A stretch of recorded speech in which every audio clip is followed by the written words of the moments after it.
Hello, everyone. I'm Professor Jennifer Howard Grenville. I'm the Diageo Professor of Organization Studies at the Cambridge Judge Business School. And I'm super excited that you're all joining us today for what's going to be a really inspiring panel and dialogue with fantastic EMBA alumni from the top 4 UK business schools. So I'm going to allow our alumni to introduce themselves in a few moments, but I'm really delighted to be joined by these 4 inspiring women who've recently completed their executive MBAs at one of these 4 schools. And they're going to talk to us about their experiences, about the value that they derived from investing in themselves and investing in the EMBA. And also, we hope to have a really good conversation about your concerns, your questions, and the possibilities that you're considering. So I'll remind you that there is a Q&A section, so please, throughout the event, make sure that you enter your questions into the Q&A. We will try to get to them with as many as possible as we move throughout the program, and of course, we'll be answering most of them towards the end. But before we dive into the introductions, I'd love to know where everyone is joining us from. So if we can have the first poll come up, please just enter your responses, and we'll see who we've got in the room.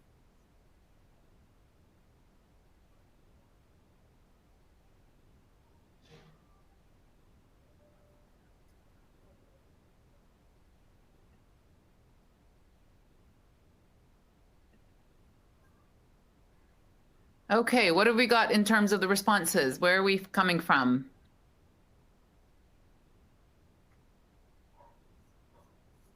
Can we see the slide with the results?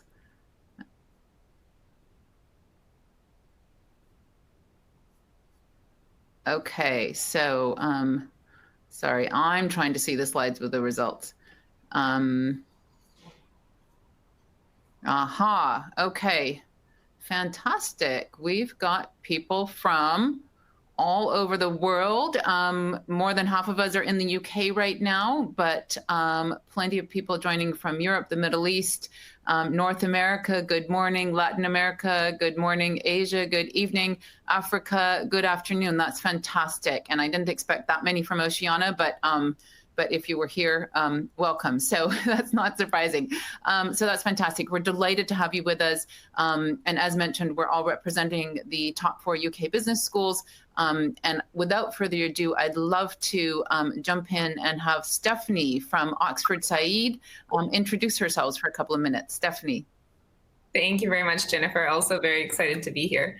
As Jen said, my name is Stephanie Ignisius. I'm Canadian born and I've lived in a few different places, but right now I'm based in Oxford.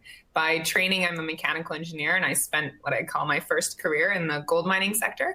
And I slowly moved from the technical side towards project management and into more of the strategic decision-making and risk management on the business side. And at that point, I realized I needed more knowledge on that business side. So I started looking at MBA programs. I was the sole earner in our family at the time, so I was only looking at exec programs because I wasn't in a position to take a year off of working. So when I did start the EMBA at Oxford at Saïd Business School, my family and I were living in Greece, and my children were 6 months old and 2.5 years old. During the EMBA, for various different reasons, we moved from Greece to Turkey and then bounced around a bit and landed in the UK. I also transitioned from working full-time to working on contract and as an independent consultant, and ultimately near the end of my degree program, founded my own company. Blending the EMBA with the family, with work transitions and international moves was definitely not an easy journey, but even in the challenge of that blending act, I found immense personal growth and learning, even aside from the knowledge and the network I gained in the program. I also engaged with the business school and have remained engaged, everything from conversations around how EMBA programs can better support women, particularly mothers with young children, because that was me, supporting the business school to forge new partnerships that can broaden access to resources. And I now tutor on some of the business school's programs and sit on the Alumni Advisory Council. In my day job, I'm building the new company I mentioned, which delivers climate risk advisory services, and we're also developing enterprise-level software solutions for management of climate risks. I did the EMBA because I knew I wanted to make a change, but I didn't really know how or what that would look like. So I was hoping the EMBA would give me 3 things: a broader perspective, a wider network, and inspiration through the knowledge I would gain. And it definitely delivered on all 3. And I'll be happy to talk about that a bit more in a few minutes.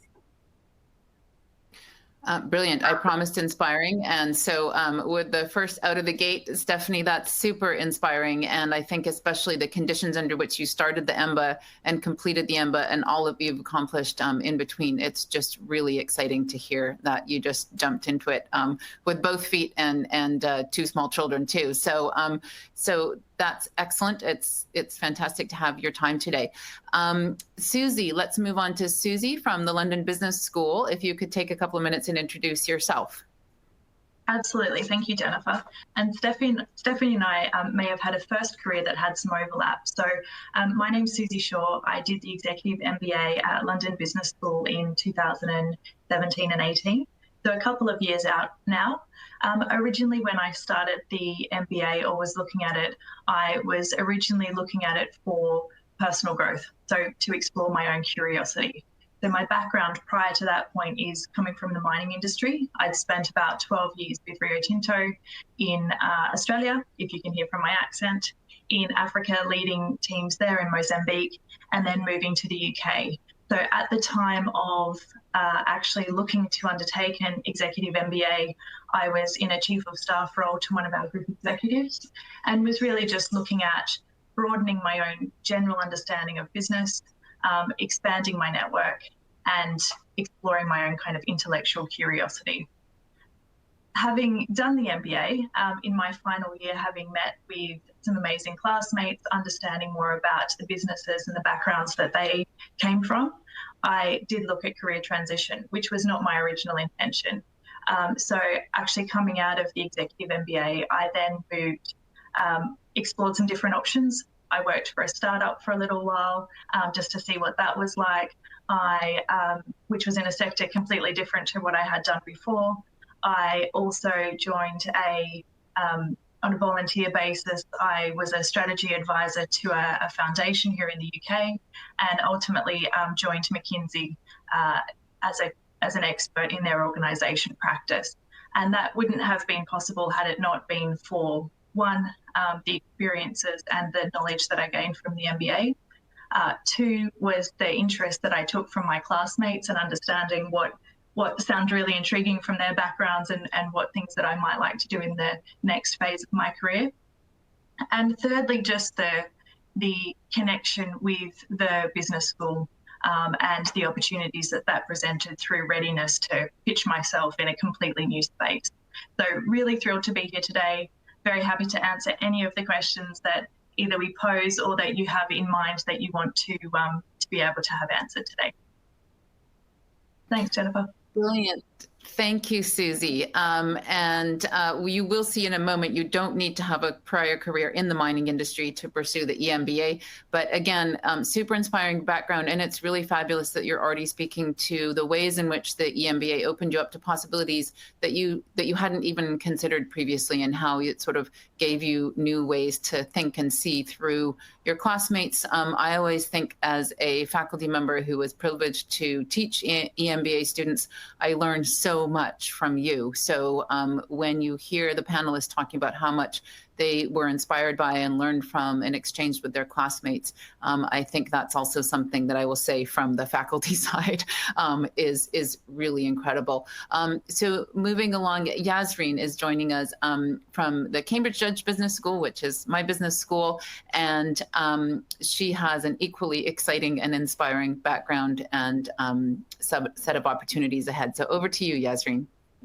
Thank you, Jen, and hi everyone. So yes, my name is Yasreen Ibn Yahya.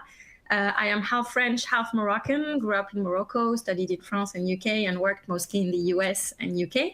And I completed my 2 years executive MBA from Cambridge Judge Business School in 2018.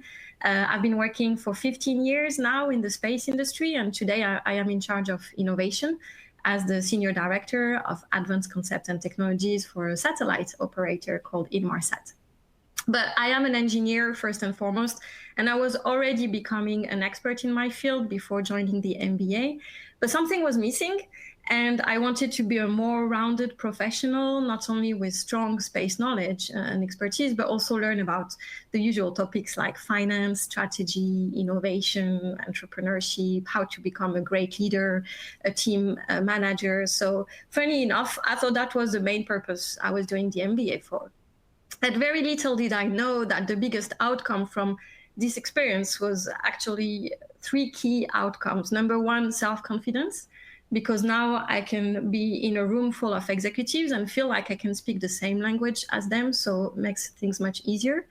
Number two is the network. As Jen said earlier, you will be sharing 2 years with amazing people, super knowledgeable from their respective industry, that have similar ambitions than yours. And some of them will become very long-term friendships, others will remain in the network circle. But one thing is sure is that you will always have them on speed dial should you need any advice or follow up any discussion. And lastly, and perhaps the most surprising thing that happened to me after the executive MBA is that I had absolutely no idea that I would become an entrepreneur and an investor. We created and launched within my cohort an angel investment fund called Oxbridge Angels. It is an investment fund that you may have heard about because now we're expanding it to London, Oxford and Cambridge MBAs. And I am the chair of the investment committee for this fund. So a brand new expertise I'm building up for the last 2 years. So I guess to conclude, I'd say when you invest in yourself, a lot of amazing things happen to you professionally, personally. And by going through this adventure, you open your new path you may not have necessarily envisaged before joining the MBA. That's fantastic. Thank you, Yasrin. Again, super inspiring. And the way that you talked about the EMBA is exactly, I think, what would resonate with many, no matter what their background.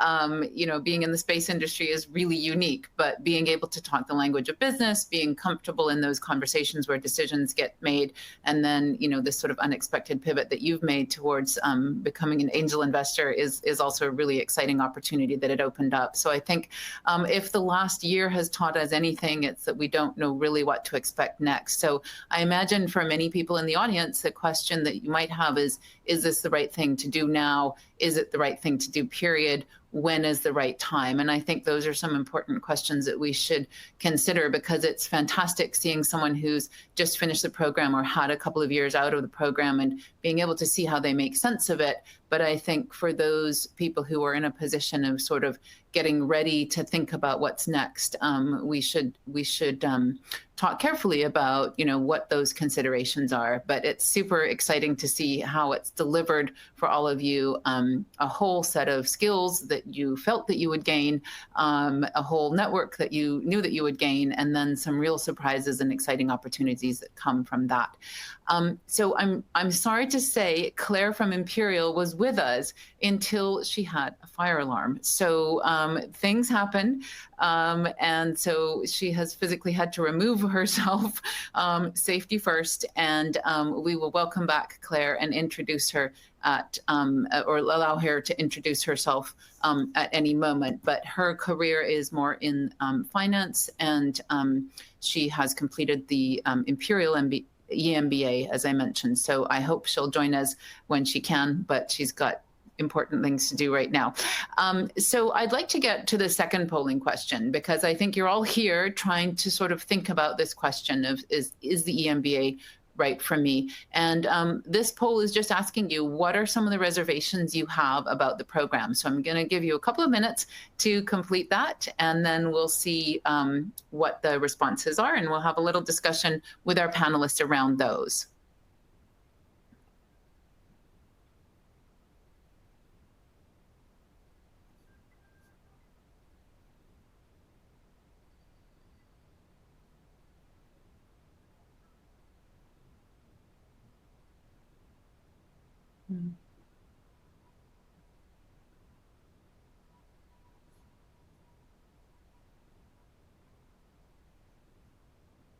Okay, we're going to wait a couple of minutes while your responses come in on the poll.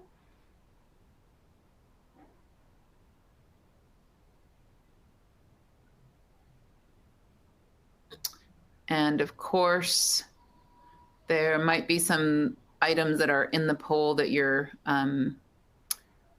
concerned about, but they're not offered as options. So feel free to drop those into the Q&A. I can see some questions coming in already to the Q&A, so that's fantastic.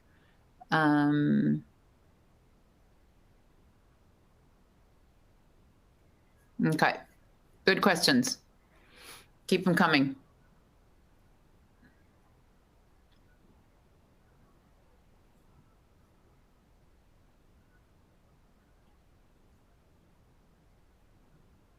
Okay, I'm going to wait for about another 30 seconds and then we'll close the poll and see what we've got. So get your responses in.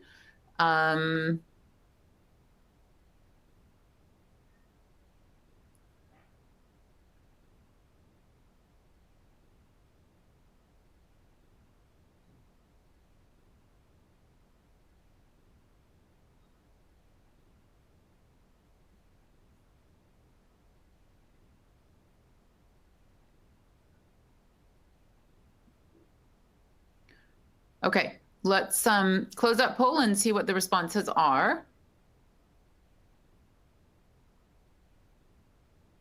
Okay. Okay, so the most important thing, I think if I'm reading it correctly, for many of you seems to be around funding. And I can see some questions coming in that are really important, which is when we're talking about the issue of, and I'm using the term investing in yourself, I think we can think of that in different ways. It is a financial investment, it's a investment in time, and it's an investment of energy, it's an emotional investment, it's an investment that might involve other people who support you and are in your network. So I think we need to think carefully about the funding aspect because many of you say that that's one of your reservations. The impact of the EMBA, is it worth it? And then again, we can talk about worth in lots of different ways. So the emphasis I think that our panelists have put on so far is on the personal growth that they gained. But I see some questions coming in already about, will I get a salary? Will I get a salary that's significantly incremented to what a male participant in an EMBA might get? And those are critical questions to ask. So those are some of the key concerns. And then about a third of you responding that you're concerned about potential lack of support from your employer, potential concern about juggling family or care responsibilities, presumably while undertaking an EMBA. And less important, I'm happy to see, is concerns about the impact of the pandemic and making the leap. So you feel ready, but you need some sense that it's going to be worth it. You have a strong support network, it looks like. So we need a sense that it's going to be worth it from the point of view of ourselves, and that we can overcome some of the concerns about support from employers. So now I'm just going to literally hand it back over to the panelists to speak to some of those key concerns and help, help the audience make sense of them, and then we'll go more directly into the questions. So I'm proposing that we go in the same order that we did. Stephanie, are you happy to jump in on any of those key potential concerns? Yeah, I think there's a lot of great questions, so I'll probably jump all over the place a bit and trying to answer them. One I saw was, did you ever feel overwhelmed or overstretched? Yes, definitely. There were days and weeks and times where I felt very overwhelmed and overstretched. And I actually finished my program. Our last 3 modules went online due to COVID. So you can add the COVID factor into my experience as well. But yeah, definitely. I think for me, that was part of the learning journey. I definitely came out of the program better able to prioritize my time and how I view my time and what I want to put my time and commitments towards, and how to balance. I don't have a solution, but how to better balance those various priorities in life. So definitely. To Allison, I also am the primary caregiver in my family. My husband is incredibly supportive and involved, but the kids still want mommy, at least in our family. So I think there's never going to be a good time, especially if you're in that family stage of life and you're balancing work, family, and career. There's never going to be a good or a perfect time to do a program like this. So in that sense, maybe every time's a good time, but it's definitely important to try and look forward and put in place the supports that you'll need. And that means kind of getting your spouse on board and perhaps looking to external supports, whether that's family or friends or additional availability of childcare that can be flexible. There's lots of different shapes and forms that can take for you, and depending on what you are what you are most expecting to be the challenge. I think just more broadly in terms of doing it or deciding to do it, I think there were a few comments about business decisions versus emotional decisions. I'm just me, but I still make decisions fairly emotionally. I have a business side and business decisions as well, but those two need to integrate for me. So for me, it was a decision on both of those factors. And I think often women need to kind of convince yourself and negotiate with yourself first before you can effectively negotiate with the others that you'll need in your support system, whether that's your spouse or your employee or other aspects of what could be a support system. So you need to recognize for you that it's a decision you want to make and the value of that. Speaking to the family context, definitely it was a difficult decision when considering how it would impact the other people in my family and my kids. But I think it's been worthwhile for our family. It's completely changed my career and really what our family not looks like, but where we sit and the activities we're doing and where we live. But my kids still, my son asked the other day when I was going back to school again, because we kind of used that experience to embed the importance of lifelong learning and continual improvement. So I'll stop there because I'm sure the other panelists have lots, but really interesting questions. And please feel free to reach out after the webinar, and I'm happy to share some more on some of them. Super, that's really helpful, Stephanie. And I think you know, the having the support in place, but also kind of creating it as I guess an adventure that all of you are going on and learning from. Susie, some of the reservations that have come in again. What would you what advice would you give the audience? Absolutely. So I might hone in a little bit more on, I've seen some around funding and around kind of employer support. I know Stephanie spoke a lot to the family setup as well, which were all really strong points. So in terms of how I found value with the employer support was, I think, be loud about what you're doing. There is a tendency, and I certainly did this, so I'm speaking from learning rather than from being perfect at the outset. But in the first year, I thought that I could do the executive MBA in my spare time and not have any impact on work. And if I was in class on a Friday, that I could pick up that whole day's worth of work somewhere else in the week. It's really not possible. Something has to give. So I think the recommendation that I give there and kind of the learning from my second year was actually being loud about what I was doing and why, and the benefit to my work at the time. So, for example, in the first month, there was a great lecture that I was a part of that then we had a work context where I was able to apply that learning straight away, which to me is another benefit of the exec MBA. It's being able to apply the learning straight away, both for yourself, but also potentially to add value to your organization, which I think helps with two things. One, it helps with then giving a little bit of the flex on the commitment and the support that is needed as well, because you can see that payoff, or certainly in that example, my leader could. And secondly, it allows you to say, look, I can't do this because I'm doing this. And that was very helpful for me. But more in the second year when I learned that lesson that there are not more than 24 hours in the day.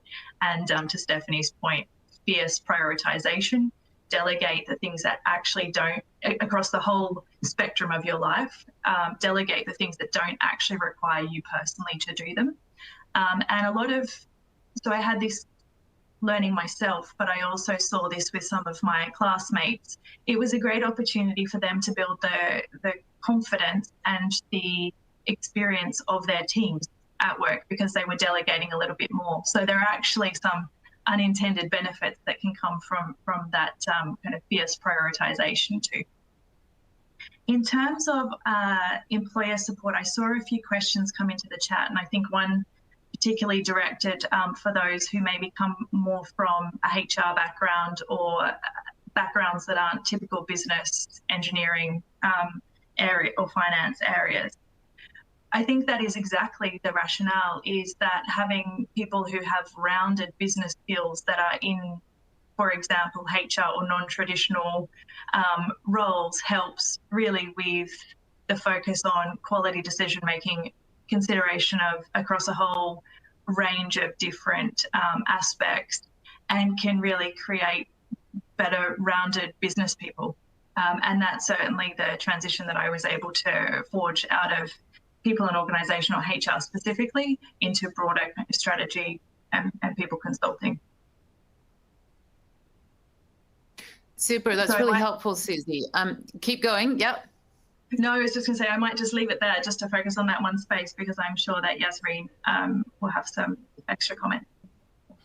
Fantastic. I appreciate you. And, thank you again for everyone whose questions are coming in, and Susie for picking up on these really important questions of sort of negotiating support with your employer, but also in the sense that you've learned that it is a two-way street. So you might negotiate certain types of support and expectations, but by definition, you don't really know until you're in it what you'll need. So I love the fierce prioritization and the being loud. And I think as women, actually, that is something that might become that is really important to show the value to the organization. I think from a faculty point of view, also many times, not always, but many times the work that is set and the lessons that are conveyed in the courses, in the coursework, in the lectures, the intention is to actually invite people to reflect very explicitly on their experiences, either within classroom discussions or in your projects, team projects, or an individual assessed work. And so there will be ways that if you want to, you can showcase what you're doing and what you're learning to your employer. So I think it's worth thinking about. It's like anything, there's trade-offs.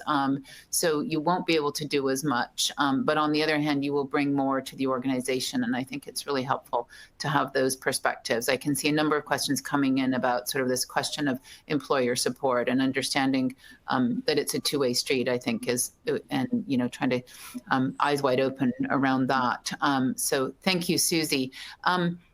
We'll switch over to Yasreen now. And Yasreen, whatever you wanted to add on some of the reservations that have come in or the questions that have so far been raised about people's concerns about the EMBA. Just one quick reminder that even though we are representing the 4 top UK business schools in terms of EMBA programs, we all do have slightly different emphases in terms of what we're looking for, slightly different programs. And so I've seen a number of questions coming in about what do we weigh most and how much work experience is enough and how much quantitative skill is needed or what have you, what is the right amount of preparation. And I encourage us to have conversations about those, but also remind you that please go directly to the school that you might be interested in, talk to them, talk to their admissions people for some of those more specific questions. So if there are very specific things you have, there's other places that you might be able to get them answered. So without further ado, over to Yasreen. Yes, thank you. And actually, I will jump on the main topic, which was around getting employer support and how do you manage to get that. And it's about being a little bit strategic about it in terms of figuring out what would benefit your employer if they were going to support you financially. I was lucky.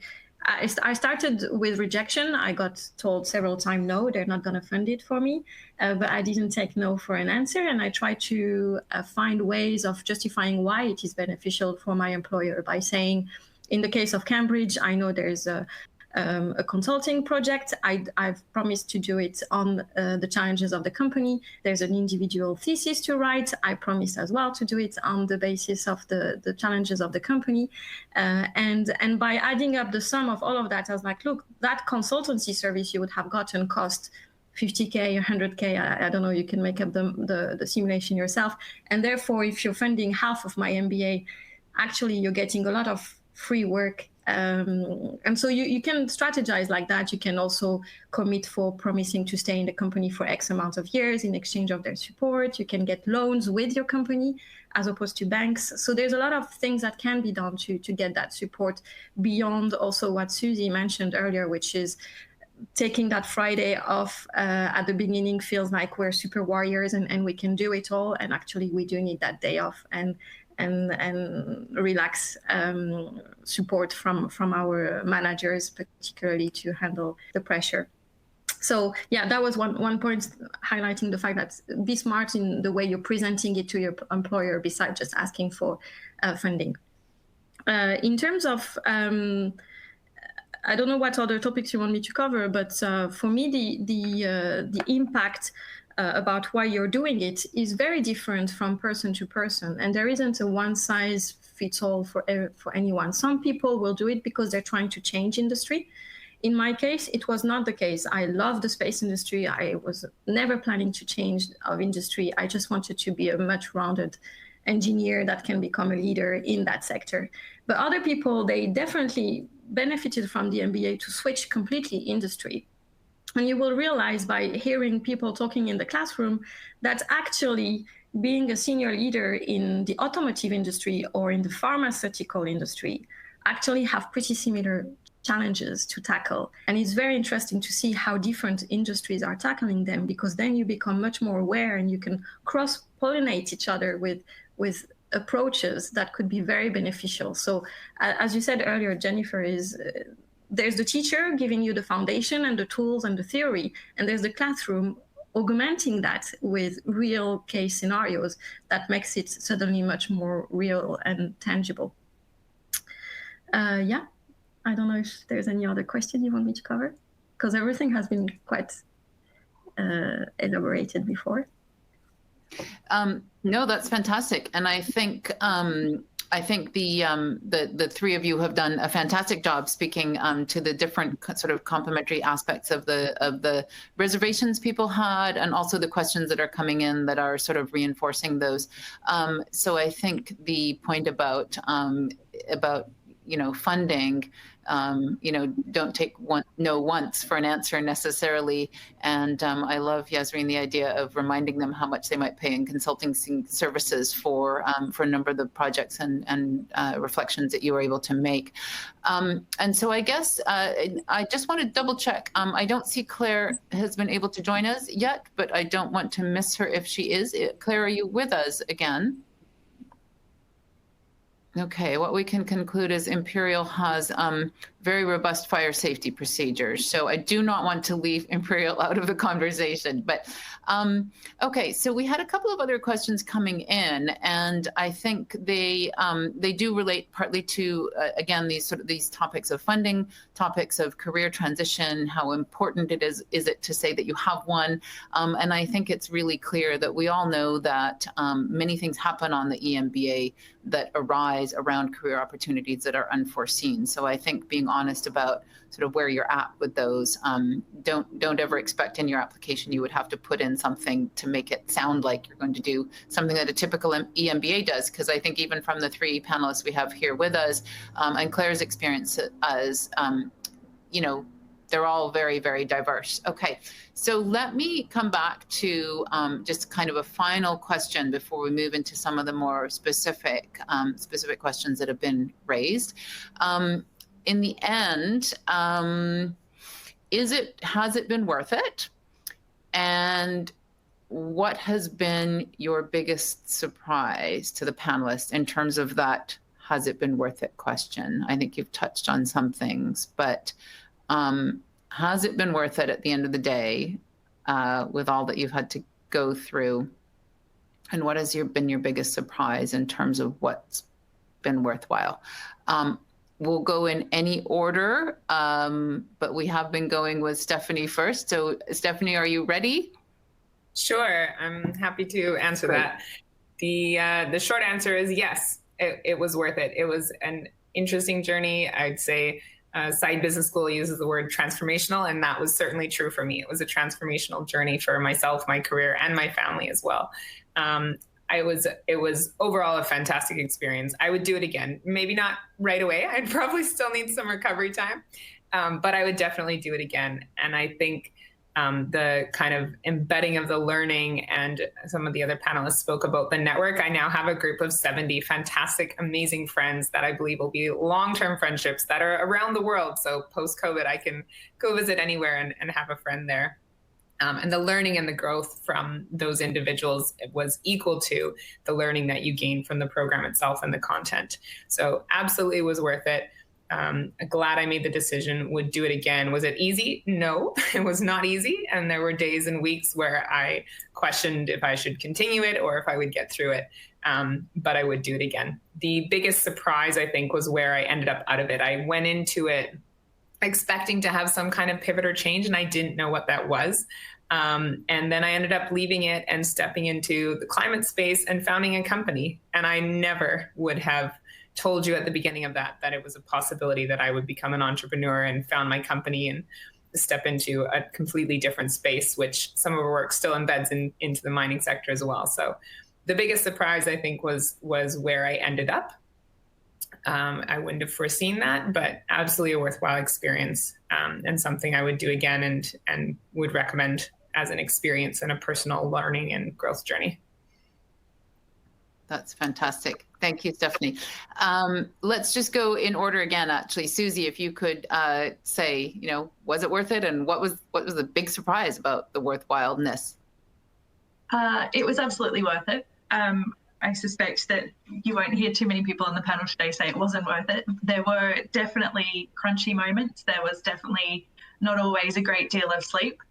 But in terms of the impact, the enjoyment of the 2 years, and the breadth of experience and the broadening of my mind was absolutely worth it. You might remember from the start that I said that my original intention was just my own academic curiosity. I wanted to learn from the professors, and was less interested actually in anything to do with what I was being told at the time was a great network and my peers and all of that piece. And that was by far the biggest learning from me, was how much value I actually got from my peers in the classroom, my peers outside of the classroom, it being the alumni that you can connect with, and the just kind of pay it forward type of mentality that comes from that group, and the willingness to help and support. And that goes 2 ways, obviously.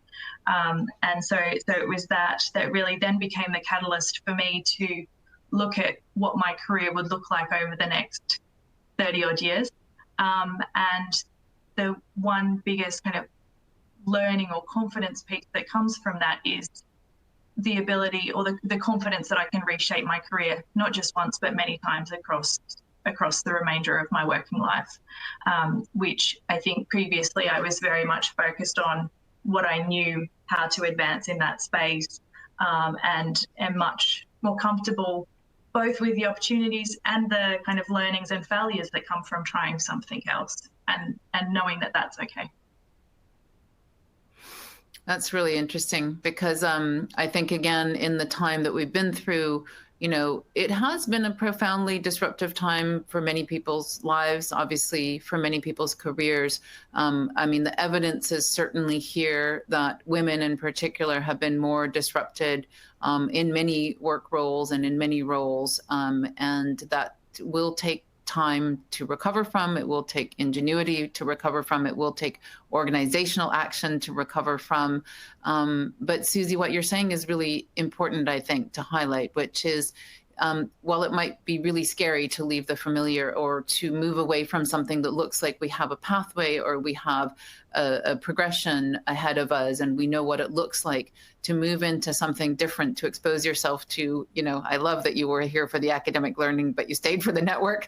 Because as a professor, again, we know full well what we do in the classroom. We try absolutely our best to make it relevant, to make it exciting, to draw on the experiences of everyone concerned. But really, it's the latter part. It's the experiences of everyone's concerned mingling in a really profound way, along with the tools and the frameworks that can really get the sparks flying and get people thinking a different way. And I think for many of you, it's also, despite all of the other incredible things that you're doing simultaneously, you are really moving outside something that has been familiar, and you're exposing yourself to something that is unfamiliar, which by definition builds character, builds resilience, builds confidence that you can do that again. So the idea that it might lead to a career transition, I see from some of the comments, there's maybe a little bit of trepidation about that, but it might lead to a life in which transition just becomes something that is more comfortable, more familiar. That's fantastic. I'm going to sign up, actually. Yasreen, over to you with the question of, was it worth it, and what was the big surprise out of that? So was it worth it? Same, I would say absolutely yes. I would definitely do it again, even if now I know the challenges it's to be aware of. But I think I've become a better version of myself after doing the executive MBA. I've done things that I was never imagining I was capable of, juggling with all of these things. And I was surprised to see myself creating a women's network at work to bring women at work a little bit more under the spotlight and helping them grow within the company. I was surprised to be participating to Oxbridge Angels and being nominated as the chair of this investment committee, which I don't have a finance background. So how come people have decided that I would be their leader for that? But yeah, you discover things in yourself that are really surprising, and the recognition of others lifts you up in a way that you hadn't expected. So I also enjoyed the things like living the life in Cambridge. Like when you join the University of Cambridge, you're joining the Cambridge Judge Business School, but also you're affiliated to a college. And this whole college affiliation, the fact that you belong to that college for the rest of your life, and you're discovering again the student life and the history of those campuses was quite exciting, and I didn't really expect. But overall, is the friendship, is the network, is so many things beyond what I had originally expected. Fantastic. Thank you, Yasreen. And I am very sorry. Claire is out of her building and will not be able to rejoin us. So I'm really sorry that we're missing her voice in all of this, because bring yet another perspective. But we will make sure that you can connect with Imperial College alumni if you're interested in doing that after the event. But it looks like she's going to be unable to join us. However, let's continue. We don't have too much longer left together, but I wanted to make sure that we have some time to talk about one of the questions that's come in, which is essentially during the pandemic. We've talked a lot about the role of networking and how important that is for the EMBA. I think we're moving to a more optimistic point ahead with the pandemic, but clearly travel, et cetera, won't be quite the same. Any of our panelists, just feel free to jump in. How would you advise someone thinking about how to make the most of the networking opportunity if they're choosing to enter the EMBA during the pandemic? I can talk to that and a bit. I'll remind you. Yep, sorry. Further questions in the Q&A keep coming. Sorry, go ahead, thanks.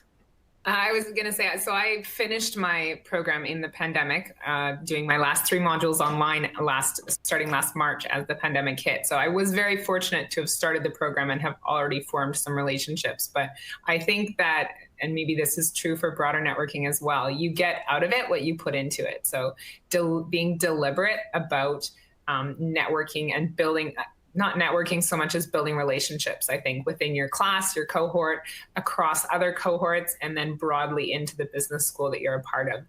It takes a deliberate effort, and it takes time and investing in that. And I think the approaching it as relationship building, less transactional and more kind of longer term relationship building is perhaps a useful frame.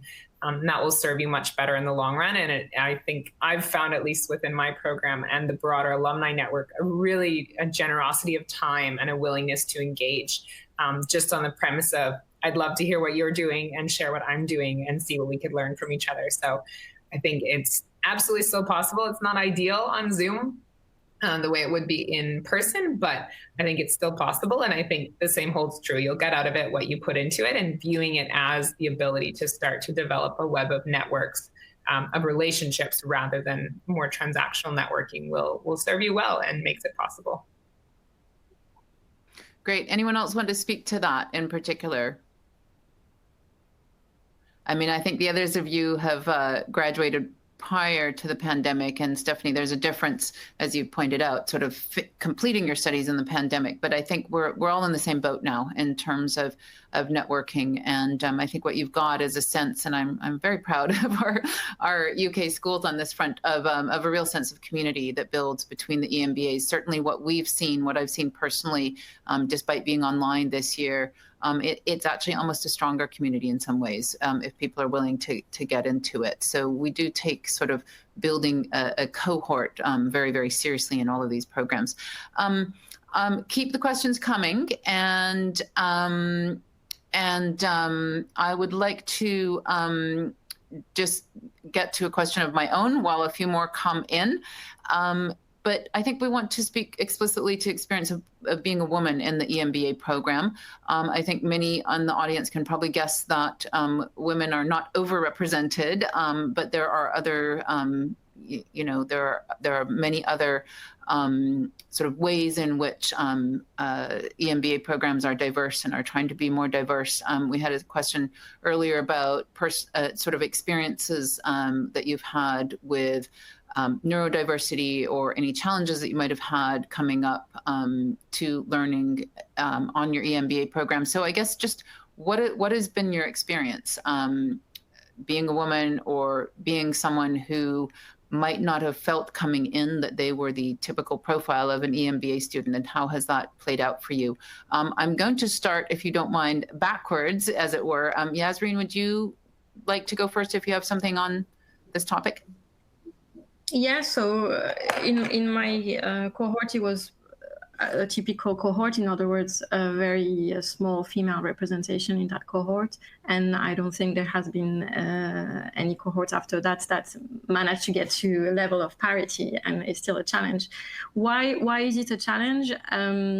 Few reasons. I think women take a little bit longer to gain seniority in the workplace, so it takes a little bit longer for us for various reasons, personal and also because the workplace is, I feel, a very male-driven and dominated way of growing, which might not fit with the nature of women. How can we change that? I think women need support from their employers. They need support from financial and time and kind of a little bit of almost like sponsoring. I think we talk a lot about mentoring and things like that, but I think it's important to also sponsor women in the workplace. And if a senior leader, men or women, identify a good potential, they need to be kind of taken up and given those tools to grow, and maybe being funded in for executive education. I didn't feel like the difference of being a man or a woman in the cohorts. I mean, we were all students studying together. I didn't feel any challenge with that regards, but is how do you monetize it afterwards as well, which is a challenge too. Susie mentioned earlier, you need to be a little bit more vocal. I was very shy. I was feeling shameful almost that I was doing an MBA. I was hiding it from everyone, fearing jealousy, fearing people using that against me, and not promoting me or things like that, because I was already getting funded for it and things like that. So it took me a while before I assumed that, yes, I'm doing it and I'm proud of it. And actually, this is my competitive edge, and I'm going to use that forward and being proud of it. So I don't know if I'm fully answering your question, but yeah, there are challenges that women face. And I think the best thing that schools can do as well is providing not discounts, but you see what I mean, like financial support also from the schools themselves to help more women, because often is not only the time and the support from family and the obligations, but it's also simply financial. And to close that gap, initiatives needs to be taken with quotas, with financial incentives, with various supports that can be provided to the women so they can become the future leaders in the corporate world and bring and close that gap that we're still facing today. Mm-hmm. Thank you, Yasreen. Very thoughtful, and you're absolutely right. I mean, it's incumbent on everyone's part to work on this, not only around women's representation, but for all other forms in which we tend to not attain representation and inclusion, and it's not just the numbers. Obviously, it's how people are viewed at work and how they contribute. And I think it's interesting to hear about, even after you were done, your own sort of recognition that it was important to own what you had done and to own its value to your employer. And it sounds like that's been really valuable to you and obviously to your employer. So that's fantastic. And this isn't just obviously a women's issue. It's the notion of everyone supporting a more diverse workforce and a more diverse learning environment is really crucial. So I think there was a question actually that came in from someone saying to me, what have I seen change over the years in terms of teaching content? And, we've always had things like leadership and organizational behavior, strategy, marketing, finance, you name it, accounting, operations management on the core curriculum for EMBAs and for MBAs. I will say I've been doing this a long time, but and I have taught environmental sustainability actually for decades myself. But in the last 5 years, even the last 3 years, there has been an explosion of interest in topics like that, in topics like how do we support gender diversity and other forms of diversity and inclusion in organizations. One of my EMBA students whose project I supervised was super excited that our core strategy professor had taken time in his lecture to talk about gender and inclusion based on his research in this area. So I think these topics that we as faculty might have been committed to individually or knew were important are becoming more and more mainstream. And I think no matter what program you enter, you will see them, you will hear them, you need to ask for them to be spoken to, not just in terms of the broad ideas, but in terms of the research-led ideas. And I think that's something that all of the schools will expose you to. Definitely trends around sustainability, around different forms of leadership for responsibility, ethical considerations. These are all much more in the agenda, along with all the other things that were all there. Okay, so I think, did we have anyone else on the panel? Stephanie, did you want to speak to this issue of diversity, or did we want to get back to some of the audience questions? I'll just let you.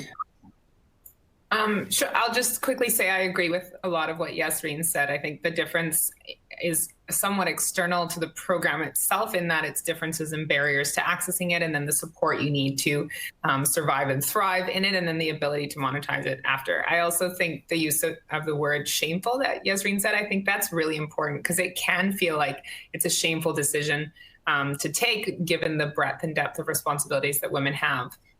I think women tend to feel the need to make more communal decisions that lend broad value instead of selfish value. And that's a really important part of the equation. Is it a selfish decision? Maybe it is, but that's okay. It's okay to do something for ourselves.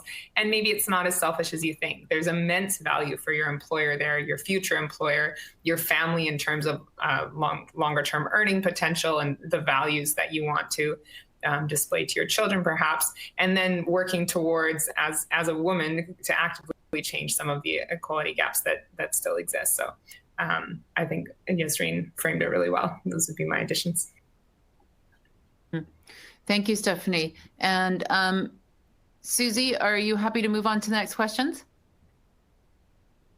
One final point on that diversity piece, just a different lens, which was one of the experiences for me. You have study groups. And you are responsible for delivering part of your academic kind of requirements as a study group. And actually, as somebody who come from one industry where there's engineers and geologists and finance folks, and we all kind of think in the same way, or there's like a cultural component that comes there. Actually, I learned a lot about not the diversity of me as a woman, but actually being able to be inclusive with my study group, who all came from very different backgrounds, had very different ways of working and expectations. And actually that gave me some new skills, which were useful in leading teams or being part of self-managed teams, which is essentially what we're talking about here, outside of obviously me being a woman, which was not at parity within the overall kind of study cohort. Fantastic, Susie. Thank you. And there's another recent question come in about age diversity too, and I think we could say the same thing, which is the EMBA is incredibly diverse in terms of background, experience, where people are coming from, where they're going, what shaped their lives to date. And one of the things, just to get back to the question of what has changed in EMBA curricula over the years too, is I think the emphasis on teamwork. So not only having to deliver some of the, some of your assessed work through teams, but also the emphasis on knowing yourself and knowing others, and being able to work in teams and being able to work in diverse teams. And we want you to learn by doing. So there's a lot that is accomplished in the EMBA, but one of the explicit goals is to actually put you into work teams where you will not be working with someone who has the same background as you, who has the same perspective, who has the same skills, who has the same training, because that's life. And so I think the opportunity to do that, in addition to what you're doing already at work, is an opportunity to learn and practice new skills and open up to how that. So I think anyone with concerns about, am I going to fit the mold? I think we're all probably saying, there really isn't a mold. And actually the programs, your own learning and everyone else's learning, benefits most from bringing all the diverse experiences together. Okay, so I am noticing the time. We have, time flies when you're online. I know there's a few other questions that are in the chat, and some of them we have addressed earlier, so we can catch up with you. Our panelists have spoken to a huge broad range of issues right now. So we're going to turn back to the audience for our last final poll. And if we can get that up right now, just asking you to reflect on, what is one word that, following the conversation we've had today, do you feel like you're more likely, less likely, sort of about the same inclined to apply to the EMBA program? So one or two words that capture your sentiment just right now, so we can get a sense of where you're at and have the opportunity to follow up. So go ahead and do that poll, and we will see what comes.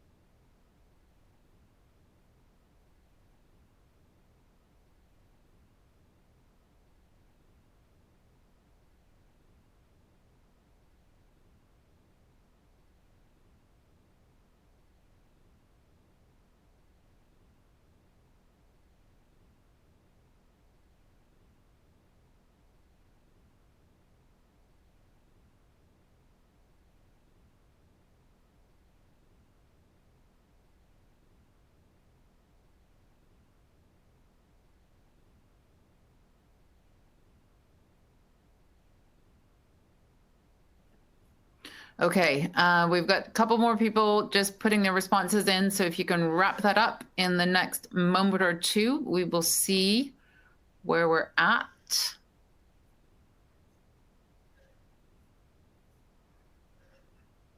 And we can close the poll in about 10 seconds here.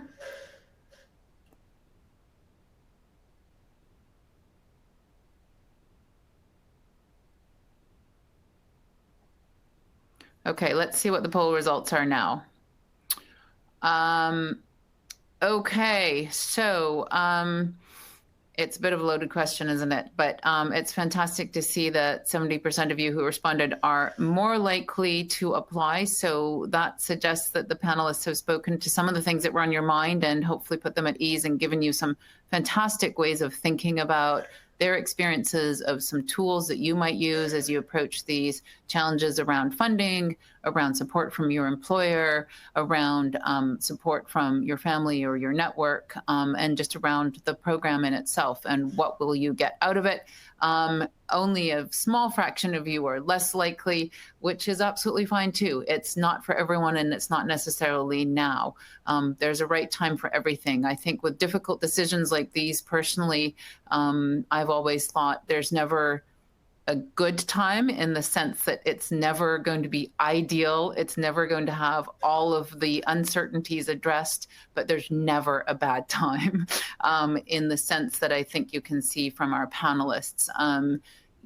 If they'd waited for an optimal time to do this, they might never have done this. So there's never a bad time to do it, because the learning that you will be exposed to, it addresses some of the things that you were seeking, and some of the opportunities that you have to give yourself that time and that reflection, and it opens up all sorts of unforeseen possibilities as well. So So I hope this has been helpful to you. We're all doing this online because it is an odd year, but moving forward, I think the EMBA programs at all of our schools have an incredibly bright future.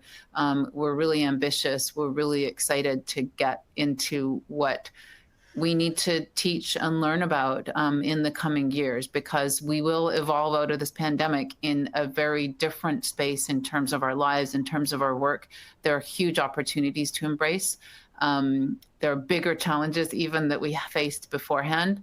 And so I think it's going to be a really exciting time to be a lifelong learner, as one of our panelists put it.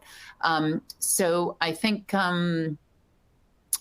it would be great to have you, just invite you to follow up with any of the schools that you're interested in directly, to encourage you, no matter what you do, to think about how you can grow and keep challenging yourself. And thank you very much for your participation, for your questions. Stephanie, Susie, and Yasreen, and Claire, unfortunately in her absence, you've been absolutely fantastic. And very sorry, and it's been wonderful having you all here. Thank you so much for your time. And thank you for the audience for all your great questions. Thank you very much.